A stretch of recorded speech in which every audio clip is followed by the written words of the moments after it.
Mr. Abdul holds a Bachelor of Science in Psychology degree from the University of Cape Coast. He studied software engineering at the Ghana India Kofi Annan Center for Excellence in ICT. He holds a CCNA certification from Aptech Computer Education, where he studied systems and network administration. With keen interest in IT and marketing, he has taken various online and skill development courses in the fields on graphic designing, web development, social media and digital marketing, videography and CCTV installation, which he works with as a freelancer. He is happily married with 3 strong children. He has worked as a teacher, data entry officer at Ghana Statistical Service, IT manager at Happy Kids Schools Ghana, administrator of ICRA Educational Center, general manager of Queen Latifah Group of Companies, and general manager of Quest Find eStores. He currently works with Qatar Charity as the orphanage coordinator and logistics manager. He is also a freelancer and consultant for young entrepreneurs and brands that seek to be seen. He is passionate about philanthropy and has volunteered for various charity projects aside his personal quarterly outreach project. My friend, he works, I forget. With a round of applause, let's welcome Mr. Abdul Rahaman speaking on the topic, using social media as a listening team. Mr. Ahmed Kadir Adam is a geoscience professional and development practitioner with experience in humanitarian work and agribusiness. He holds a BSc in geological engineering from KNUST and an MSc in petroleum geoscience from the University of Ghana. He also earned a diploma in Arabic from the Dura Institute of Languages and is currently studying Islamic Studies at Al Huda University. He serves as project manager for the Foundation for Development and Humanitarian Service. He is the West African representative for As Samuel Al Basar Foundation, Qatar. He is also the CEO of Adam Farms Ghana, an agribusiness specializing in livestock fattening and butchery services. With a round of applause, let's welcome Mr. Ahmed Kadir Adam.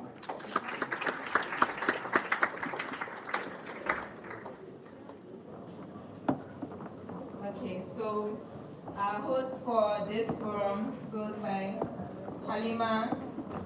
Please join us on stage. Right. It's a round of applause for me.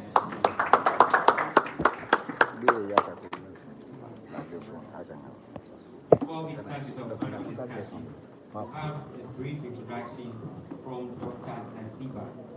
A round of applause for him.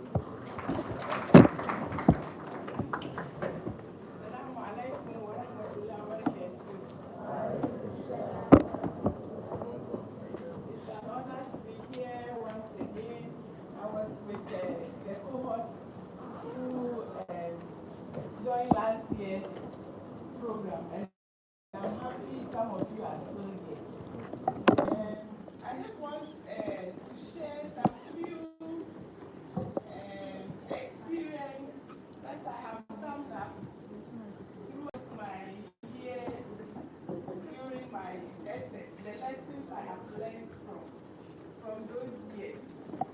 It came not easy because unfortunately for us, unlike you, we didn't have anyone to guide us.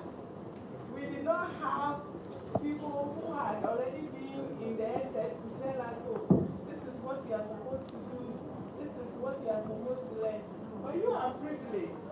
You have a lot of us to guide you directly or indirectly, accidentally or intentionally. So clap for yourself. You've done well. You could have been elsewhere, but you intentionally chose to be here. And I believe that some of these lessons you learn, you take it along, and it will help you prevent the avoidable mistakes, inshallah. I went to Infantiman Girls' School. Is there anyone from Infantiman here? Is there anyone who wishes to be there? No. Because it's a girls' school. And you heard they are very tough and disciplined. Well, so it's a single-sex school by its name. It's a girls' school.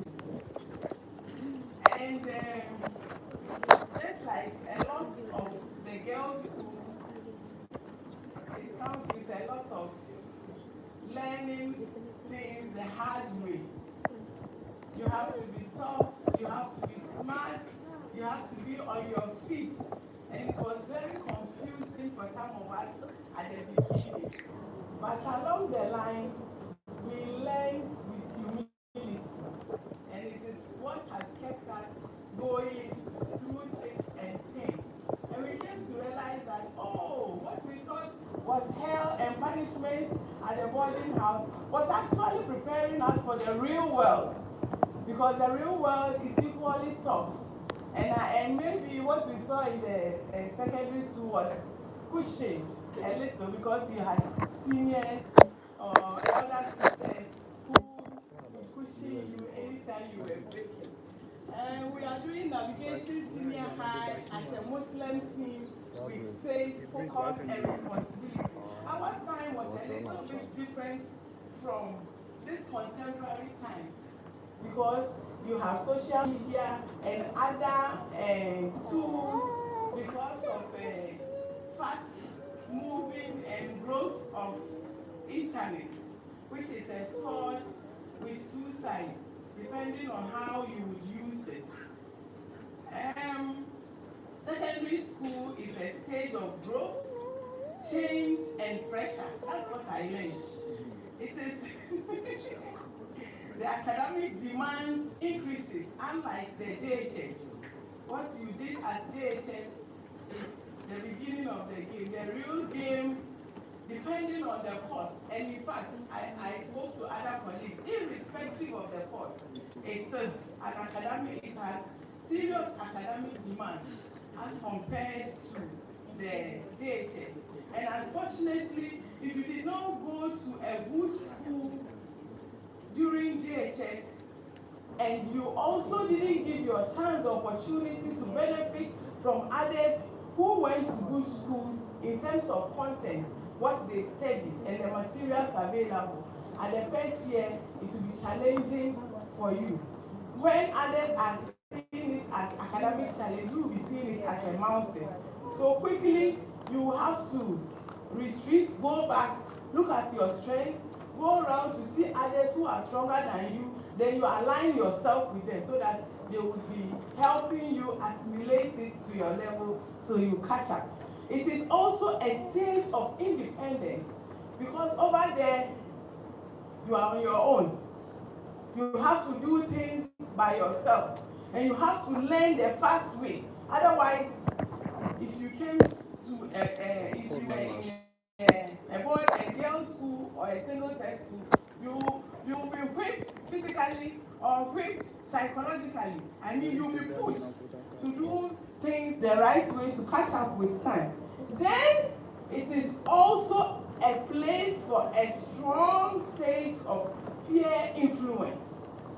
That is where you are at your peak of teenage or gradually rising to your peak of teenage, because some of you start school early, unlike some of us. Either you are rising to your peak or you are at the peak of teenage. And because of the hormonal imbalances, because of the floods of several hormones, you tend to be confused. The real self is fighting with the ideal self, and the ideal self is also fighting with the perceived self. Aside this internal fight you are having with your own self, you now have the challenge to bend towards the pressures of the things around you, because you realize that you all come from different homes, different religious background, different socioeconomic background. That comes with its own ethics. It comes with its own values. How person A is raised is different from how person B is raised.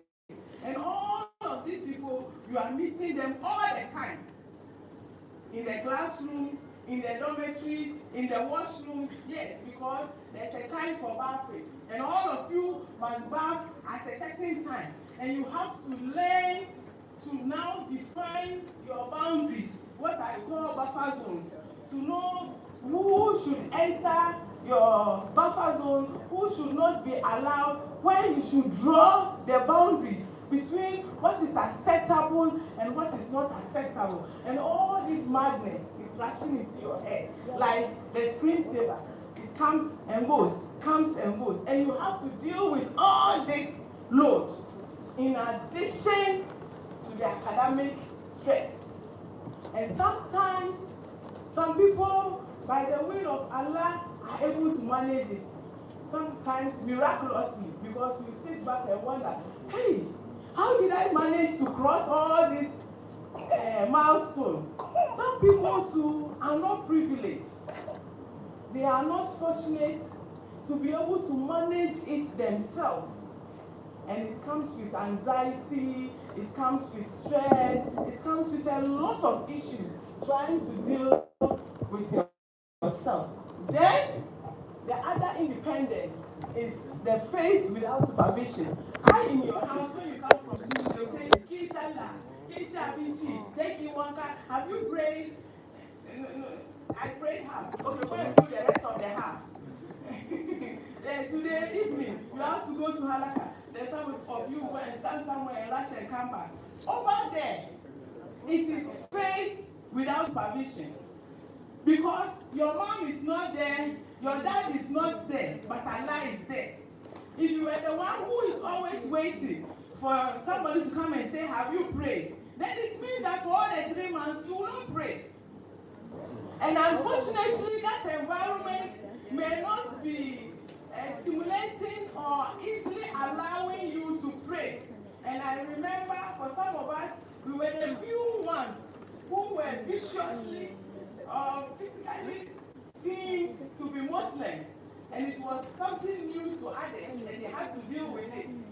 You can't stand here to pray because they don't know that they don't have to cross your front view. And the timetable does not factor you.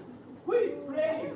So you have to find an additional time outside the timetable to be able to pray, to deal with the rules and regulations. Because if you go outside the rules, you can't say that it's 1 o'clock, so if everybody is supposed to be in class and then I'll come out and pray, it's not acceptable.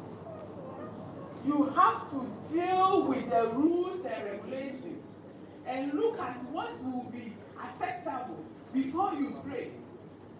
At the beginning of Form 1, the timidity and the intimidation, sometimes it is prayer power. When everybody is supposed to be sleeping, you will stand on your bed and be praying. Because if they dare see you outside, you'll be in trouble.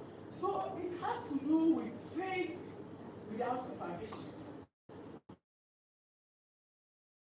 There's nobody to help them. You have to make sure that in all the difficulty, you find time to pray. Find time for worship without anybody reminding you. And then consciously be accountable to Allah. Don't say that nobody has seen you, so you will not do the right thing. You have to learn to do the right thing at all times, whether anybody is watching you or not watching you. And as we continue to do this along the years, what we realized was that doing this was gradually helping us, the next slide, to have strong character, to improve our self-control. Then we consistently conscious of quality. Because when everybody is sleeping, because you know it's time for action, in your sleep time, you reserve some time to pray. When it's prep time, because you know you have to do your Maghrib and Isha, so when everybody is talking, immediately you come, you sit on your chair. You want to do your assignment quickly. You want to focus and learn quickly so that before they ring the bell for prep over, you would get some small time to pray. And as we were doing this, it was helping us develop tough characters. All of a sudden, our colleagues began to see that, oh, hey, these people here, they don't play, because they have to hurry up and pray.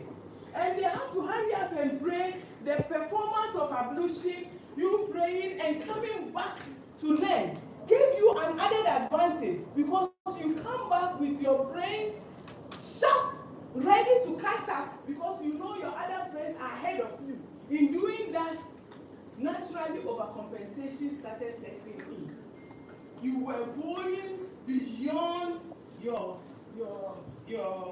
usual attention span, and it resulted in positive outcome, like reading to build your concentration, avoiding idle habits, because you don't have time to do your usual religious habits and activities. You have to find it within the school's routine, and because of that, you avoided concern and other things, because you know you need some few moments to be accountable to Allah.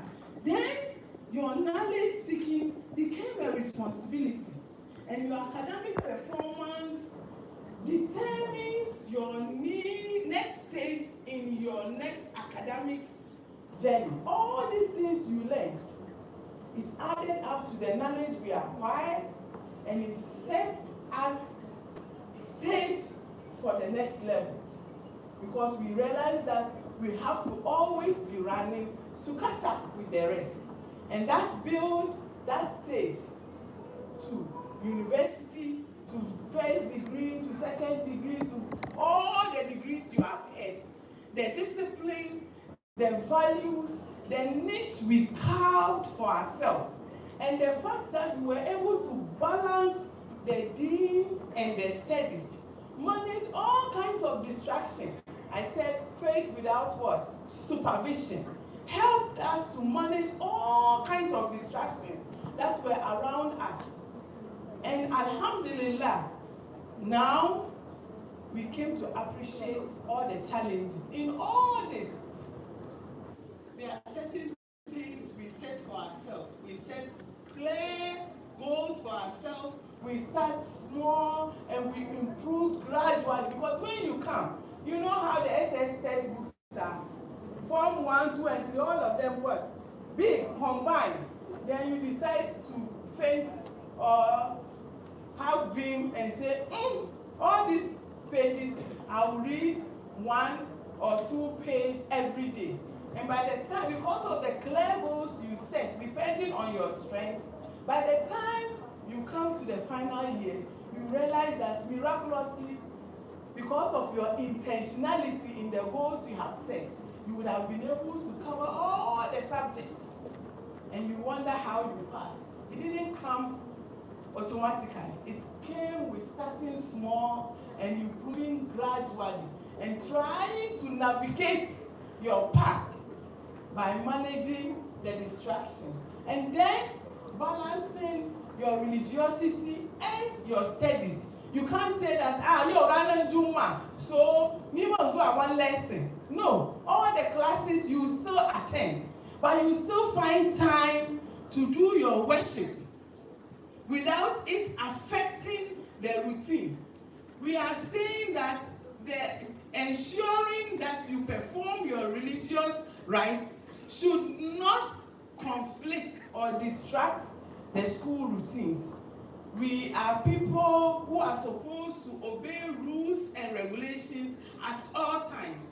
If you became consistent and you excel, naturally the others in authority will begin to see, and they by themselves will begin to open up opportunity for accommodation.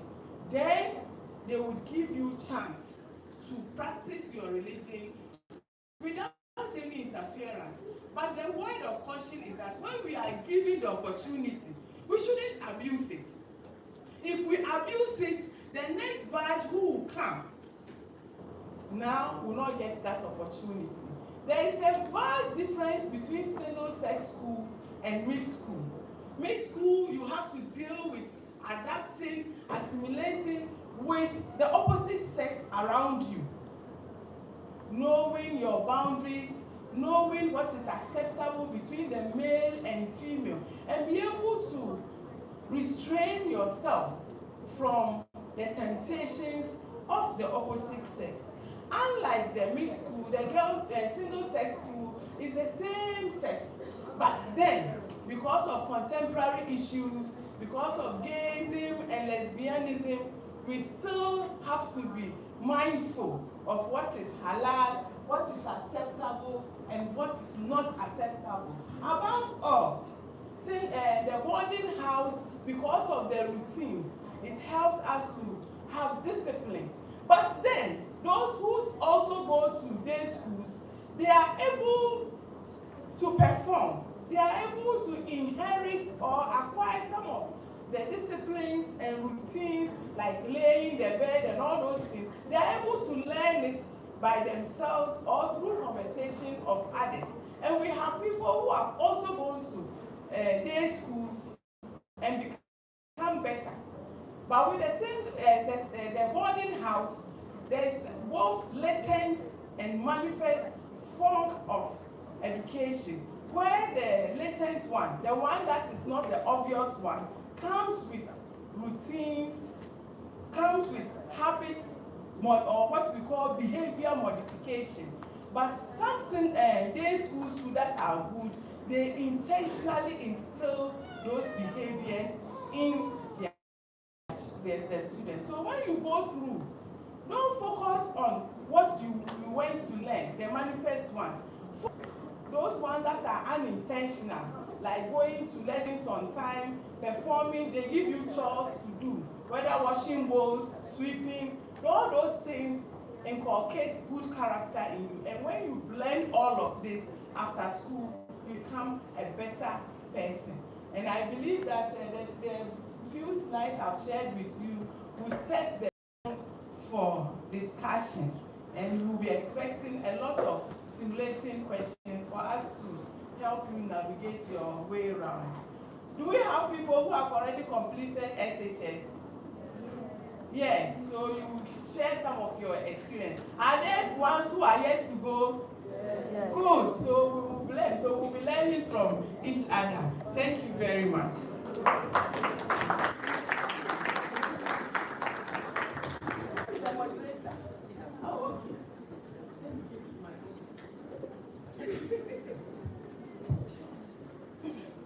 Thank you so much for the presentation.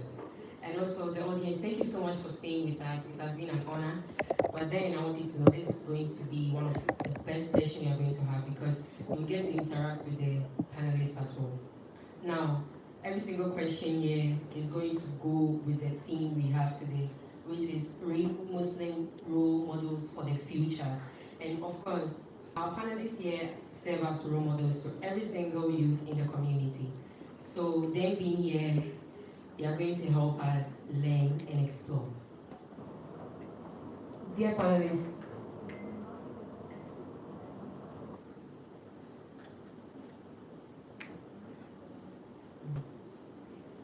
okay, so for a quick start, this is just a random question to you all.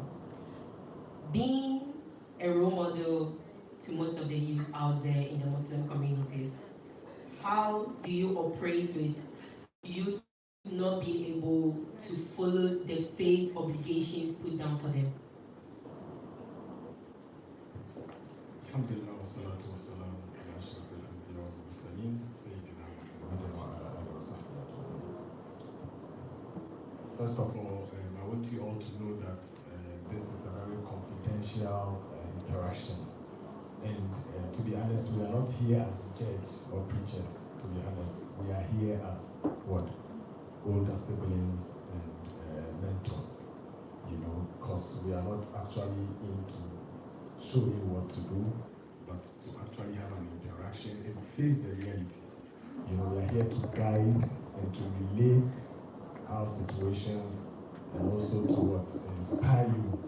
You know, I mean, we won't turn our eyes and think there are no challenges in high school. We all went to high school, subhanAllah. And in fact, the challenges are there. The struggles are there. And it's a reality. We wouldn't say you are bad because you faced that challenge. We want it to be open enough, and that's why it's an open forum, so that we can also help you through and share certain experience for us to make this interaction a very fruitful one. So, okay, stop.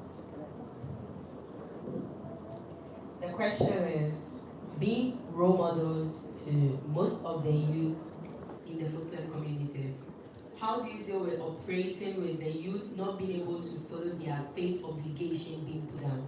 Okay, so generally you realize it's actually a challenge for the youth to stay put and follow such obligations, because it takes discipline actually and self-awareness. And most of the youth, I mean, at that stage of youthful exuberance, they are so excited and they don't really know what lies ahead. It's actually a challenge. You know, first of all, even trying to come down to their level to make them have a better understanding of what you're saying and get it interactive. I mean, it takes a skill. It's not quite easy. At the same time, getting them to like really pay attention to it.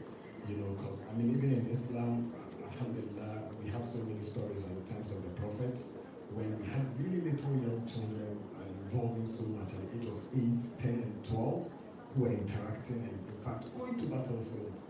They were staunch Muslims and they were practicing, you know. Unfortunately, the distraction this time around is a lot, but it's not too bad. Usually we make the youth understand that, I mean, you don't have to be a perfect Muslim.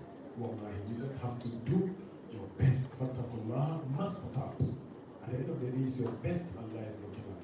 And at every stage, in fact, when you go into the Quran, there are so many verses that talks about the stage when man reaches full growth at age 40. That is the peak, you know, and before you start declining at some stage, you know. So it's gradual. That exuberance is there for the youth and such interactions, but most importantly, moving along with them, creating that space for them to feel so confident, because most of the youth hardly interact with their parents and they hide stuff from them. If you don't create that relationship for them to be open, at least for you to really know the direction you're heading to and what they are facing, unfortunately, it's quite difficult. So these techniques are quite a few things we put in place to make sure we are doing a good job.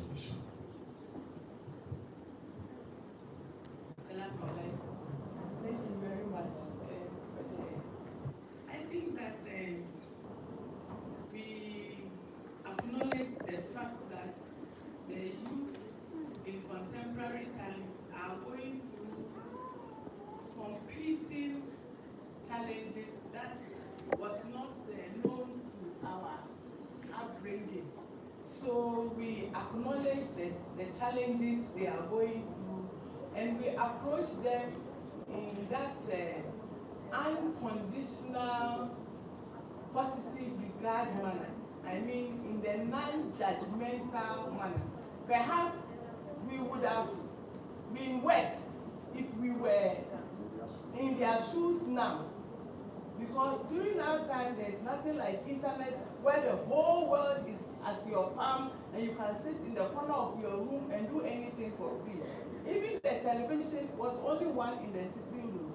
So our parents were kind of, and then our colleagues were the main source of influence, whether positive or negative. But now, all kinds of competing stimuli, the social media, and their colleagues too, who are also exposed to social media. So we can only be empathetic to them, understand them, and open a safe environment, a safe, non-judgmental space where they can speak to us and we listen to them. Don't forget that these contemporary times, the extended family system is weakened. So at first, the limitations of parents was complemented by the extended family. But currently, we are shifting towards individualism to collective rather than collectivism. So it is they and their parents. So if they are not lucky and both parents are having a busy schedule, then they have no one who is matured and responsible to listen to. Their only nearest option is their colleagues, who may give information that is not accurate, or that is not complete, or that is a misinformation.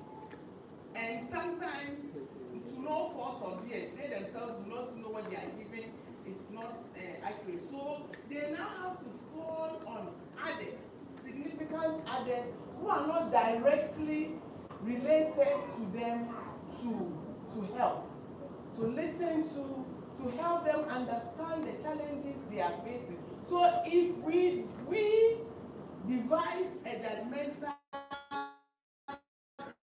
then we have failed them. Yes, then we have failed them. So we have to be enough to listen as it is in a non-judgmental way, and to help them go through or navigate through the challenges they are facing. So we become like a foster parent to them, a friend to them, in addition to our roles as role models. Thank you. Thank you very much. I think my fellow panelists have touched on what we need to do in order for the youth to feel safe to disclose some of the challenges they are having with us. I want to look at the other side, the youth. We are here for a purpose. We are here to sort of mentor. And you can see that while this session is going on, most of us are on our phones. That is one distraction. If the elderly in the society are willing to give that information, how ready are you to receive that information? Some of you, when that information is being given to you, you rather want to post, to get likes, not to listen. You understand? So, in as much as the elders in the community will try to disseminate that information to you, you need to be ready to receive that information and work with that information. Social media, we spoke about it this morning. We are all about social media. It's about time to tone down on the social media. We need to tone down on it. It's very necessary. If you are using social media for the right purpose, I think it's fine. But still, you need to limit it. You need to know when the appropriate time is to use it and when it's not. When it's no more productive, you need to put it down. Now, what I do in my personal space is to do a lot of talks, a lot of, I don't want to say sessions, educative sessions. I do a lot of that to rather teach the youth or upcoming entrepreneurs how to rather make use of the social media to maybe boost their sales, to serve as a career path for them, to do a number of things. I have quite a number of videos on YouTube. I can share the link with you so that you can go through them and then you watch them. Usually when we go on social media, all we care about is to post something or to watch something, and then we give a like or comment.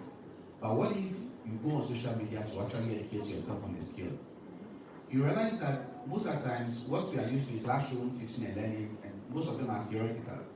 But sometimes not all of us will get white-collar jobs. So what I encourage you to do is that on your vacations, when you go home, look for a very good content, I don't know how to say it, someone who does content, okay? Look for someone who is good at a particular field of interest to you. Follow that person and go through their videos and learn a trade for yourself. I learned carpentry. I learned masonry. I did it by observation, observing people that come to work in maybe the places I work or at home. I observe them, I ask questions, I learn. Sometimes when they come, I work with them, I get their hands on. But these days, you might not get a lot of them coming when you are available at home. So when you're on vacation, go on YouTube, look for a trade. You have interest in which particular area? What do you sell? Yes. I sell watches and bracelets. I also do businesses, that's doing graphic designing and other things. Exactly. So she sells watches. What prevents her from learning about watches, how they are made, and even give those advice to other people online, because that's another following. You are someone who is technical. Okay, there's this guy who is, where's the tech guy? Yes, please, what's your name? Sorry? Burhan. Burhan, yes. Burhan likes tech, okay? So on vacation, which of the skills do you want to learn? Have you learned something about AI? Have you learned something about digital marketing? Have you learned something about graphic designing, web development? That is how I built myself. Just as he's doing, that is how I built myself. Most of the things I know, I learned online and I practiced myself. I didn't go pretty much into any institution because no institution can give me all these skills within the shortest possible time. But the content are available on YouTube. If you have the time, you have the data for watching things that are unnecessary, have that same time, sit yourself down and learn something that will be beneficial to yourself. These days, you know what I tell myself? If I want to build my house, I call a mason, you come and charge me. I call electrician, you come and charge me. I call so and so person, they come and charge me. When they come, they don't come alone. they come with an apprentice. You pay them, you pay the apprentice.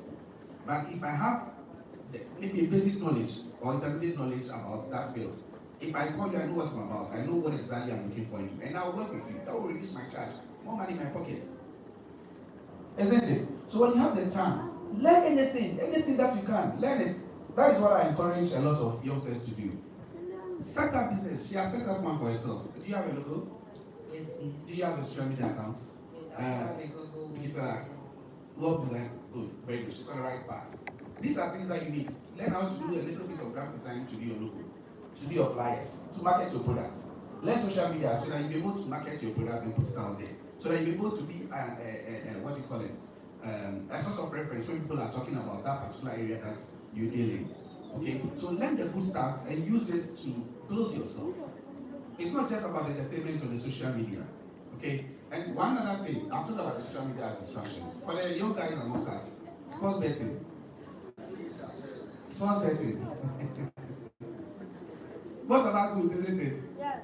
Mashallah, I like your truthfulness. Okay? Most of us do it. It's distracting. Sports betting and then Sakawa. I'm not calling it Sakawa. Internet fraud. Let me call it that way, internet fraud. Scamming. Good. It's around us, isn't it? Some of us have already started learning about it, isn't it? Yes. Is it good? You don't need anyone to tell you that it's not good. You don't need anyone to tell you that it's not good. You know it's not good. Okay? So what are you doing to stop that? What are you doing to advise yourself? So in as much as the or the mentors will try to put information out there are certain things that need to come from you. Dedicate your time to positive behaviors, not the unnecessary ones, the distracting ones. You see those who are out there in the flashy cars, they don't tell you the backseat. It's just like social media. They bring you the edited and the filtered videos for you to watch and you're happy. In real life, they will bring you the flashy cars, the money, they count the money and showing off the money. The ladies are attracted to it, the gentlemen are also attracted to it and all that. But they don't show you the rituals they do behind the scenes. So some of the things, it's not the elders who are going to tell you. You yourself, you know the good from the bad. When you are doing good, you feel it, right? You feel happy about it. When you are doing bad, you are hiding to do it. So all those behaviors that you are hiding to do, you know they are not good. Advise yourself, work on yourself, think about your future. Thank you very much. You're welcome. Thank you so much. Well, talking about we the teens learning skills, most of us, which I'm a victim, when we learn, we want to have life figured out so early. For example, I went for a forex trading course online. After that, I used my demo account and I was good to go. Now, I wanted to do the real account and I wanted to get $1 million like at once. I wanted to see myself at the high level. And I have friends around me who are also doing the same thing. Like they just want to see by age 18, I'm having my G-Wagon. Yes. Yes. So that's the mindset that runs in most of us. So I want you to help educate us on how dangerous that mindset is. Because sometimes I also have a feeling that no, this is not a good thing. So I had to pause the forex trading course and go for another course again. We all want soft life, isn't it? Who don't want soft life? If there's anyone who doesn't want soft life, let me see. Yes, we all want soft life. But she talked about skill training.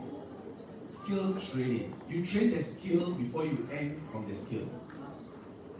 You train the skill that you want to use to talk. Before trainer, before you go take any money, you go chop out. I hope you are getting me. Don't ever think that you just go for a one-day training and they will talk about. Usually when you go for those trainings, they talk about the good side of it. They talk about the bright side of it, just to see how you see inside it. When you get to the leader, you will see. You understand? So it's good to want soft life. It's natural. But the fact is, you need to work for that future you are looking for. It doesn't come easy. Nobody had it easy. Even if your father has put the money there for you, if you don't learn how to take off that money, it will finish. Did you hear me? the certificates that you have, most of you have completed BEC, right? You've completed SHS. Is there anyone with tertiary here? Let me see my hands. Okay. So, one thing I always tell my students is, whatever is surrounding you as a student was provided by your parents. Okay? What you only have is a piece of paper. That is the certificate that you get, because that is what your name is written on. And I mean, the BEC certificate, when it comes, whose name is on it? Whose name is on it? Your name. So if the results are positive, if you've performed well, who achieved that success? Who? Did you swear to get that success? Yes. So you see, you went through it to achieve something. The same cycle goes through SHS. The same goes through university. If you don't sweat your one soft life, you will lazy around. When the results come, whose name is on it? For me or for you? When you see your results, will you be happy? So if you want soft life, it doesn't end well for you. But if you take your time, you study hard, you work hard towards it, at the end of the day, when your results come, when that paper comes, you take the paper and then you are boldly walking around. You go back visit every family member. When you go, you don't even greet. When you go, you just say, you may be holding it, go say, yeah, isn't it? Because you know you've worked hard and then you've attained the success that you are looking for. But if you don't perform well, what do you know what they show do? Even your friends that you came to collect the results with, you don't even bother to greet them again. Once you collect to look at you for the channel, will see you. Channel will go brush. Isn't it? So everything that we are looking to attain in the future, you need to work towards it. The soft life, you know, they pay. Those training sessions that you attend, it's only a one day. They are telling you something that you will likely achieve. But don't forget, if you don't work towards it systematically, with the right guidance, with dedication, with commitment, you are never going to see that soft life you are looking for. Thank you. Mashallah, and just a little to add to that. I mean, when did that become a reality of life? Totally don't understand it. Because to be honest, there is nothing you achieve without putting in effort. Even the hereafter. Give me the verses. Jaza and Bimakanu. Yeah. Malum. Amal. Anything Allah is granting you in the hereafter, Allah says, oh, they end all of this. They got the Jannah, they got the flashy cars in Jannah, they got the whole in, they got the fruits and everything in Jannah. Why? Because of what they used to do. If you don't work, you wouldn't earn. It's never a reality. Not because you know. It didn't say Jazam Bimakanu Ya'lamun. They had it because the reward, because of what they knew. You knew, so what? Put it into practice and work. Number two, as Muslims, subhanallah, sustenance is something you don't have to stress your heart about. Wallahi, any penny and peswa you earn is because Allah has ordained it for you. It's decreed. We all go to madrasa, we know the hadith. 4 months in the belly of your mother, 120 days. So they'll be like, Muslim boys are doing sort of like notorious acts. How is supposed to maneuver it? Because sometimes you're not part of these stupid acts, but you end up like having you because of someone's stupidity. Then to my tech father here, most of us in school, so we feel like dropping school, learning tech is better than staying in school because school wastes our time all the time. So what do you have for us? Because a lot of my friends have dropped learning tech skills day in, day out because they feel like school is not helping them.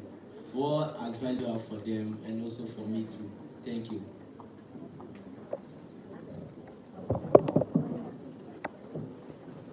Assalamu alaikum. I think for it to be easier for all of us, if you have a question, if maybe you can line up just here, so that once the microphone comes, it passes on, so that we'll be able to address. Instead of the microphone having to move to one corner, I think it will waste time. So if you have questions, you can line up here.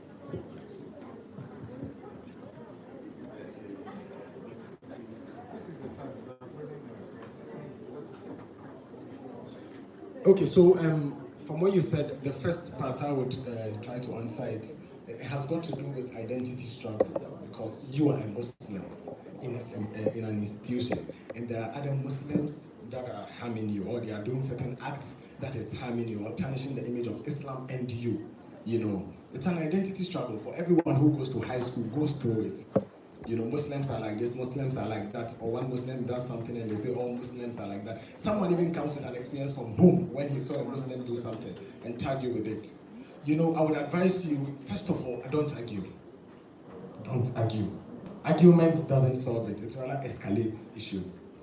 The best thing you can do is live as a Muslim. Your character, your practices, well, like that will change their identity. We all know that common saying, actions speak louder than words. In as much as they are saying it out of enmity. But your actions over time, you are doing 4 years in school or 3 years, your actions over time will change that perception. You know, and so rather show that character, how the Prophet ﷺ did. It was with his character that most people accepted Islam, you know, because from a distance they see that this is beautiful. In our communities we hear it. Yeah, I like Muslims, so because the way they do a lot of kindness. You can buy a whole ram, a whole cow and slaughter for Eid. It's Christmas. They are struggling with buying a sheep, a goat. 4 or 5. 4 or 5 people have to put money to that. Yesterday someone drove from Amsterdam all the way to Aveno, stopping at places where he can find goat, and the prices are driving him away, 1,000, 7,000, 8. He can't. You know, but you buy 10,000 cities, cows, slaughter and share, and give just a piece at home. It's character. It's something that is your identity. It's a phase of what? That you build yourself, you know, through all that, you know, you'll come out much stronger. And wallahi, if you practice as much as you have to do the extra work. You understand? So use those resources to build upon your tech career. Thank you. And I just want to clarify a thing. Because, I mean, for the suggestion you brought up, it's more like dropping one for the other. One thing we have to know is, when we're all Muslims, we know seeking knowledge is very important. Seeking the knowledge is important. The knowledge here speaks about any knowledge that is beneficial to humanity. That is going to be beneficial to you, your immediate family, and the whole of the Ummah as a whole, the whole of humanity. You know, so for we Muslims, we have the basis. We know, number one, Islam, the Islamic knowledge is important, together with any other knowledge. The understanding most of us have today is that we are going to school to make money. That is wrong. School doesn't give money. School doesn't give money. There is a thin line between education and wealth. We are going to school because Allah asked us to seek for knowledge. The Prophet asked us to seek for it. It could be one of the means through which Allah would enrich us. Likewise, there are other means. And so from day one, if you sit here and you are going to school to make money, you are not getting the blessings for it. You are not doing ibadah. You are schooling because you are seeking knowledge. That is the command of Allah and His Prophet. To better the whole of humanity. Then you get blessings for it. And secondly, it might come with a reward, which is love. So if you have this perception or this idea, you wouldn't drop one for the other. Anyone you have the opportunity, you pick and learn. I hope you are getting it. Anyone you pick, then you build upon it. Lastly, today they said we have 3 worlds. We have the physical, the spiritual, we have the virtual world. So many years we didn't have the virtual. And so this is a caution. In fact, anything you do online, you'll be judged on the day of judgment, yes. Physically, when I knock you right now, I will be questioning why I knocked you on the day of judgment. When I insult you, I'll be questioning. The same way when I insult you on social media, I type you are a fool. Wallahi, I will account for it. Wallahi. It's a world on its own. And today you sit here, they said about 5 billion people online at a particular point in time. You sit here, you say a thing, and it goes to China. Right now, when I did one of the interviews on my farms, I had calls from more than 80 countries. I did it right in Hawaii here. And the calls were coming at night. India. In Spanish. It's a virtual world. And then you have to be cautious about that world as well. At the same time, because it's a world on its own, you have to take advantage of it, like he's saying. And so have that open mind. Do your best and hope for the best, inshallah. Thank you so much. So please, these are anonymous questions. The first one is, I attend a Christian school, which is SHS, where there is no mosque to pray and no one to teach you and guide. How do I find a solution to this?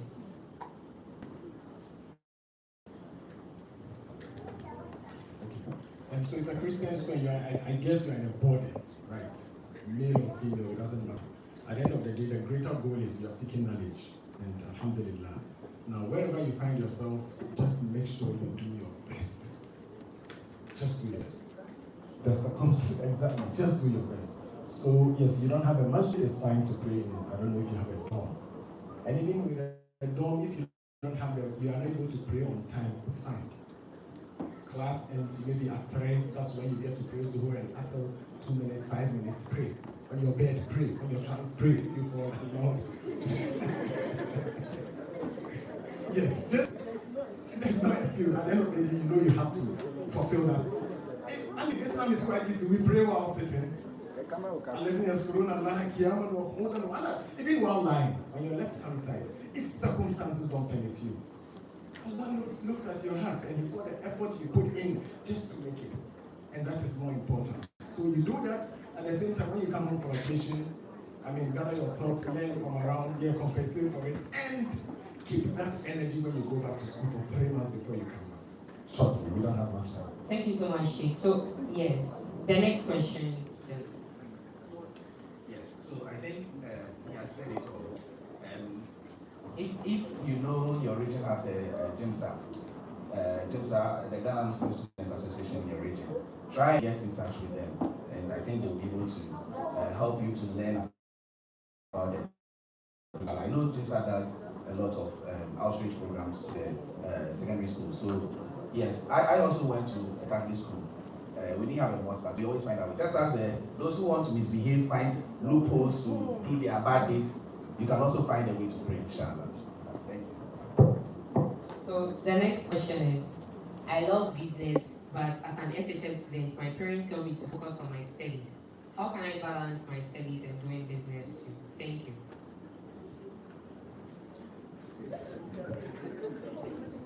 Okay, conflict between your passion, that is what you want to be, and what you are studying currently.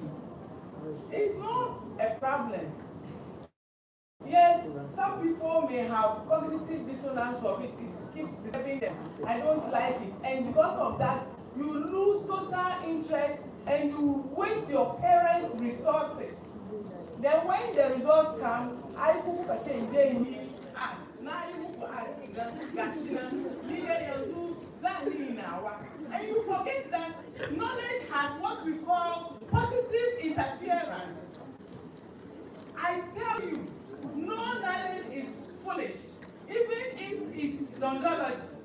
I'm telling you, it is after you have gone out of school, then you see that a fraction of all the things you have learned, the ones you passed, the ones you did not pay psychology. We do not agree that a student should be given 0/10 on his paper. You can't tell me that all the things he had, maybe your form of assessment is not capturing his need. So no knowledge is stupid. Even if it's French, it's gone. Just focus on it and do your best. And Uncle has made you understand that you can do both. If maybe the weight of the formal education you are doing is too heavy that you can't add your passion to it, you do your passion as a hobby in your spare time. I remember when I was in school, I did agric science. That's what I did. And agric was tough. That time it was real agric, not theoretical agric. You have your own farm. After school, you have to go and attend to the farm. Meanwhile, in me, passionately, I like cooking. I wanted to do catering. And in my sleep, I see recipes. In the bathroom, I come out of the bathroom and come and write recipe and go back again. So my mom and dad got tired of me and they kept papers. Yes, because I was so passionate about cooking. I have wild recipes that are not in any book. That is my passion. And I can stand and grace any meal. When I look at it, I always do it. But technically, it was that great. But I told myself, they looked at the grades and they gave me the subject. Though I choose catering or cooking, they call it all my course. I went and I said, no, madam, we are talking about catering. No. Who the single number never? No, we associate you very catering with her. Lack of guidance. So, because they thought that my grades were too good, then the woman said, okay. With the me found got 2 science class, me found got 2. I was agree. Mponchi, me lettuce, no. I was so sweet. Yeah. Now, what the idea? Now, once you said I hear mponchi na, any lettuce. Now, I don't know why a salad. Then I said, and I went to sit in the class. But I was determined that anything they give me, I'll do my best. And I swept all the rewards from Form 1 to the end. And every time whoever mentions my name, then he will smile. Because if they say, now we are coming to mention the list of agri rewards, then the whole auditorium, they will start saying, Nasiba to tie him swagger. Nasiba to tie him. So that's not what I like. Can you imagine if I had said, I will a kind me? Yes, I can say, yeah, I agree. No one my. Can you imagine what would have happened to me? I will come out with first grade and I will not go to the university. So, irrespective of wherever they put you, open your heart and bear in mind that you are doing this for the sake of Allah. And use your passion as your hobby time. During your hobbies, your spare time, use it. And rather use your passion to reward the things you are supposed to do in school. So I tell my mother, and I say, no, some price in the common case, any kaya, and that's why then she say, yo. And by the time I come, they would have bought the blender, they would have bought the saucepan, and I'll be killing them with all kinds of cooking. Whether they are hungry or not, they have to eat. Because Nasiba is cooking. Because that was the agreement. And I used it to reward myself for sitting in class to do the agreement. So even when I don't understand, I pursue it. Because I know that I say me can't get in the phone. So there is no knowledge that is useless. And it is just the discipline, what we call the latent, the manifest aspect of the education. Your discipline, learning routines, learning to set goals, and all these things later on will come to your work. Please ask all of us in our profession, do you open your certificate? No! But everything you do, you apply your certificate. Today, after making noise and the party came into power, the government decided to put me as the refugee board. And over there, madam, I'm applying the psychology. I'm applying the NGO studies and community development. I'm applying the cooking, because when I go to the field and the mothers, they are not breastfeeding their children well, I educate them. Mix moringa and do this and do that. All the things I have learned, I'm teaching them how to. Then they are happy. This is your executive secretary there. Or your school. On my just to help the breastfeeding to improve. And I'm able to educate them on menstrual hygiene. And those of them who felt they have lost so much and they have come with nothing, I'm able to use my psychology to help them. So no knowledge is foolish. You go through and focus that you are doing worship, and you see what Allah will reward you. Okay, so I think you've said a lot. I'll just add 2 things. If your parents are not happy with you doing business whilst studying, then it's possible that you're not managing your time. It's possible that they are seeing that you are doing one to the disadvantage of the other. So you need to look at how you're going to balance it. Give what belongs to Caesar. Yes, when it's time for studies, do studies. But then I only say, like I said, take advantage of the resources that the school has. If you go home on vacation, you realize that when you come to school, a lot of people need pencil. Buy pencil and come. Speak to a friend, try to convince her to buy the pencil. You are working on your business skills. When you go out there, when you're done with this, or yes, when you go out there, you'll be able to work with that too. So take advantage of the school resources. Try to learn something, but then I wouldn't say kill the business aspect of it, but then try to manage the time properly so that it won't affect the studies. Thank you so much.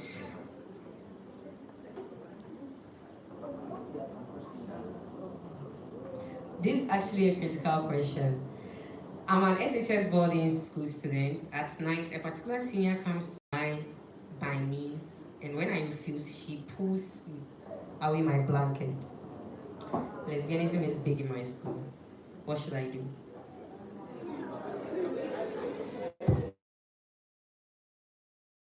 Hello. In fact, some of these questions, if you had not asked, I would have asked for you. I was ready to ask when she says last question. Unfortunately, we have found ourselves in a serious contemporary challenge that the fun of breaking our virginity in the mixed schools, including drug abuse. Look, all these things, sex is addictive, drug is addictive, and yourself subjects on phone for people to sell because of money is addictive. Please, and the key is don't lead yourself into temptation. When I say it's addictive, it means that it will get to a time you will lose control. And it will affect your daily function. When you are supposed to be thinking or engaging your thoughts about it, you will spend all your time engaging your thoughts. And the thoughts will be so compelling that now you can't shut it up. So don't start it. Don't say that, but it's trying Gani. Kokua, Domi Wanga senior, and she's my senior. If I don't say, if I don't allow her, she will punish me. No. Don't let her there. Your body is an aura.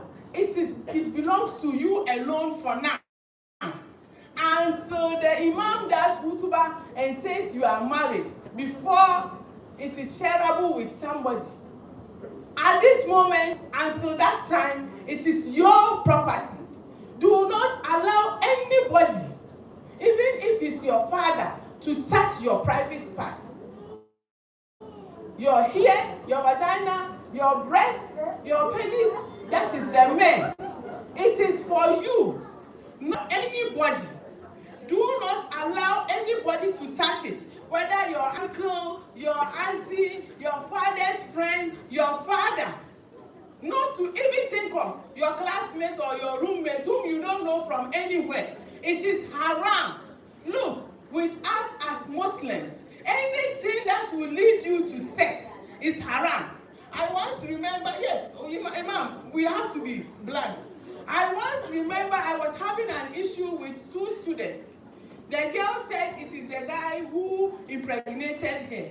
Then the boy said, Antia, Madam, Wallah is not me. Because they were Muslims, they brought them to me. Wallah is not me. She said, Madam, it's not me. We don't even have a bed. It was behind the classroom. She's quiet. It's not me. It's not me. I don't have a bed. And I said, you think that sex is what happens on the bed? Anything that enters your private part is sex. Whether it's banana, it's chicken stick, it's candle. Please, salam alaikum. Please, this one is an in-house one. So you take us off. If they ask questions, don't show their face. Just take the audio, don't show their face. Whether it's banana, it's candle, it's pencil, it's cotton, it's whatever, it's haram. Once the intention is for sexual pleasure, it's haram. And let me tell you, the girls, It is not only pain, a man's penis that breaks vagina. If you go and say that, and you there, buy your money chicken, and in the conversation, we come across toothbrush, candle, pencils and pens that are extra large pencils. Once the intention is for sexual pleasure, it is sex. Do you get me? Do not allow anybody to touch you. There is one interesting thing about homes. Once you start touching, it keeps record. The brain will keep record of it. When you are sitting down, or sometimes when you are standing and you are doing well dwelling, and you remember, shit tabananga.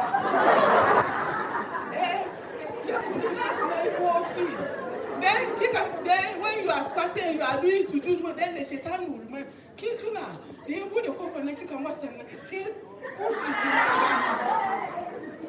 brain is a dangerous tool. There is a portion responsible for addiction. So don't let them tap or brush, what we call brushing. No brushing anywhere. Otherwise, the brushing, okay, so brushing marketing. When the real thing, what's happening? Look, the real thing is not pleasurable. Yes. Some of us, when we got married, we called our friends and you see, we're thinking, so is that it? There's no song behind you. What you are seeing on the TV is not real. What you are seeing on the porn site is not real. Please, don't sleep. Because by the time you realize it's a well, yes. So please, save yourself all the trauma. Just focus on what you are studying. I tell you, those whose sex has become addictive, they move from men to gourmands to all kinds of things. Just to enjoy the exercise, it becomes so addictive, like the way those who smoke weed and other psychoactives, what's it what? Then the thing will start doing you. What you call tech, it will start doing you. Then now you can't control. All that they are teaching in the class, you not hear. All the thing the Utuba Imam is saying, you are not here. All your mind is on. How do I get somebody? Now they will not be tabaing you. You will now go around and be tabaing them. Yes, you would have lost it. That is why at this stage, because you are not mentally matured, your moral values maturity is a bit low. What we call your superego has not developed well to help you draw the line between wrong and right, to help you hold yourself. That self-discipline is still shaking. That's why we are supposed to be here to hold you. So when we are holding you, say, leave me, let me fall. Me tough for man, no man tough for. Oh, and can we go now better for man? And can hammy. Who better for you? Not sexually transmitted disease are becoming. Then now you begin to, that is when the devil will run away and leave you. Then now you are seeing all your guilt. When the guilt builds up, the anxiety will set in.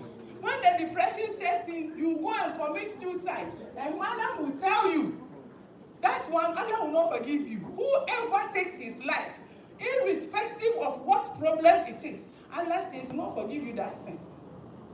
So why don't we prevent ourselves from all these nuances? Wait, and I tell you, after marriage, you come and call I and Madam Aisha and ask me, Madam, no. You will realize that it is, some of us even wish we didn't marry again because no. That's the question you ask yourself. But then you would have reason and pride of holding your cocoa in between your thighs, so that when you see this man, your heart will not beat. Then we are going with your husband, you are hiding. When you see this one, your heart will beat, because any man who touches directly or indirectly, even if it's 10 years, 100 years. When you meet him, that's guilt. And people will wait. Then you do your head like this.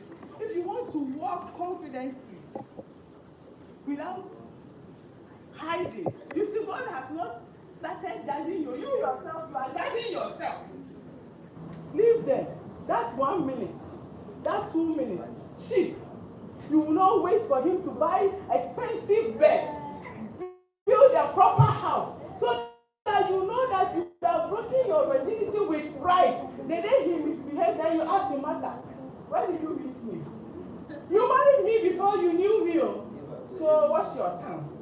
But if you don't do that, and ask them to send me banana, potato, everything inside, you would have lost your honor.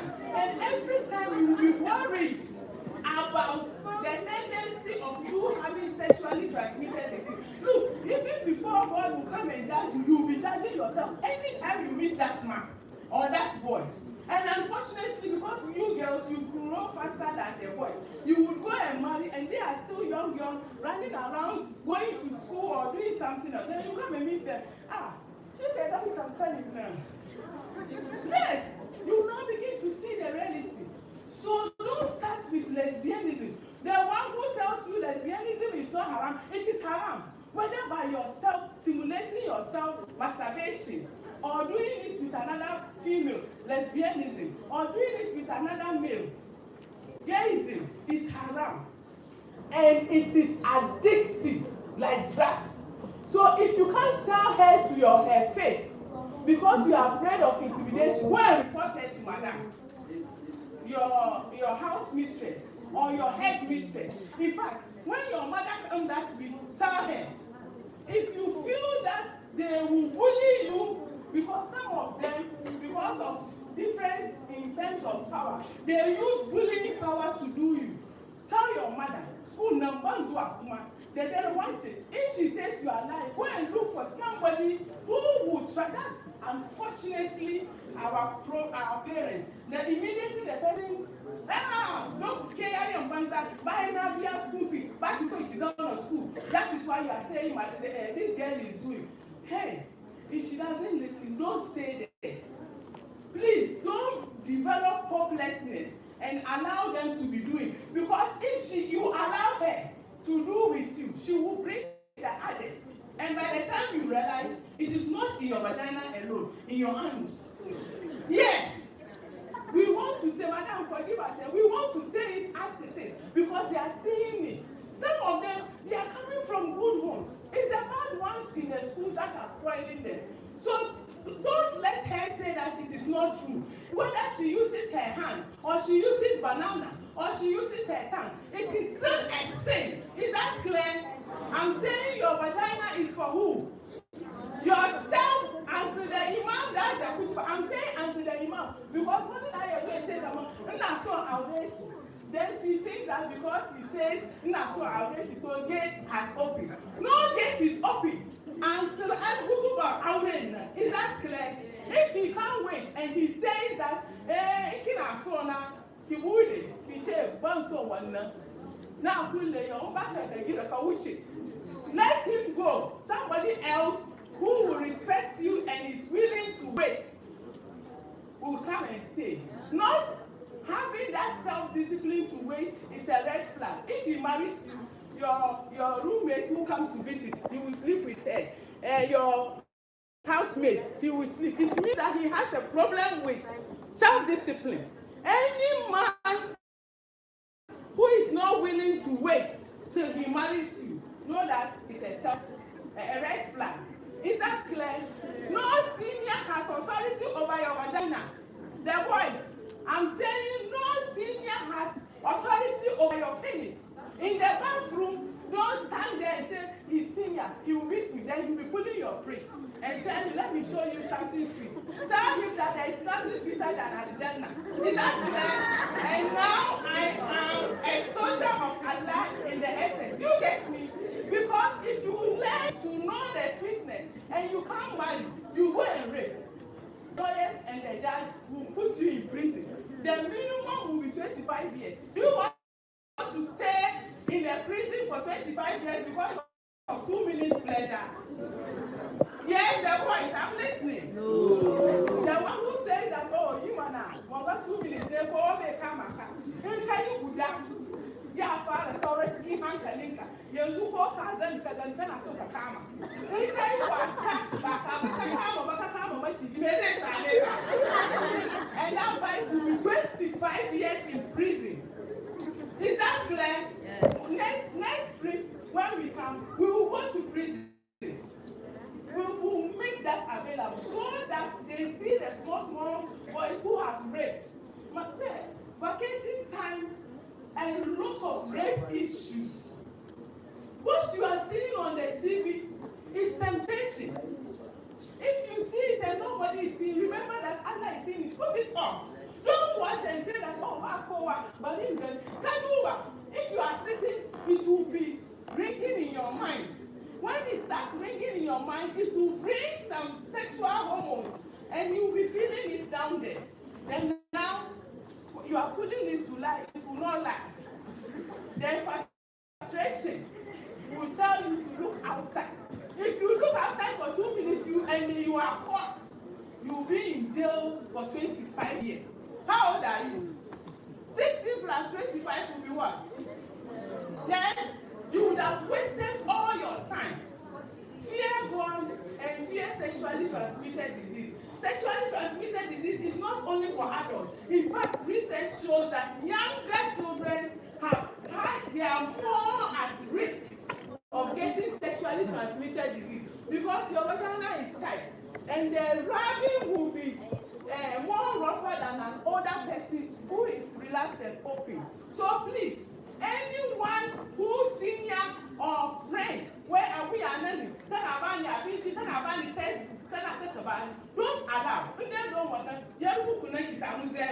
You get it? If you feel the pressure is too much, tell your parents to change the school. If they are not changing, stay at home until they change the school. It is better. Otherwise, they will shatter you. That shattering is like egg that is thrown on the floor.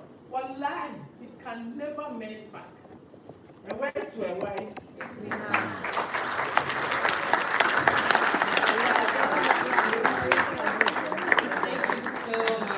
Thank you so much. So please, I'm not taking questions again. So we are just going with the ones here. Now the next question. I'm into girls. I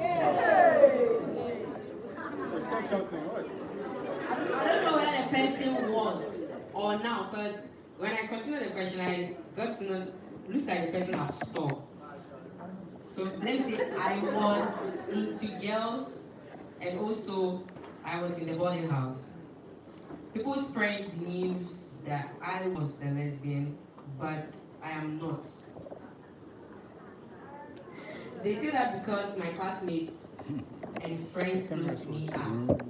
How do I control all this?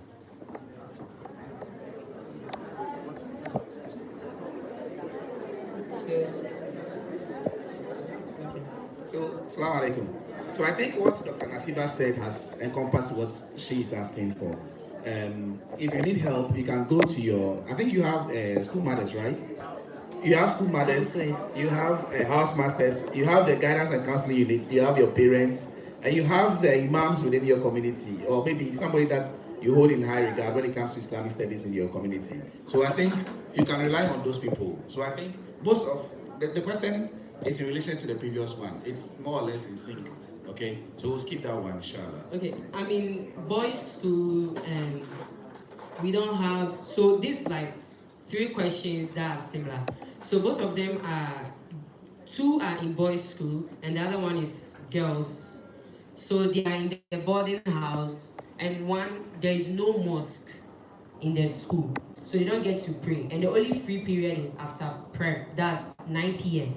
And when the person is going to pray, the place is dirty because the slippers the students use, they use it both in the bath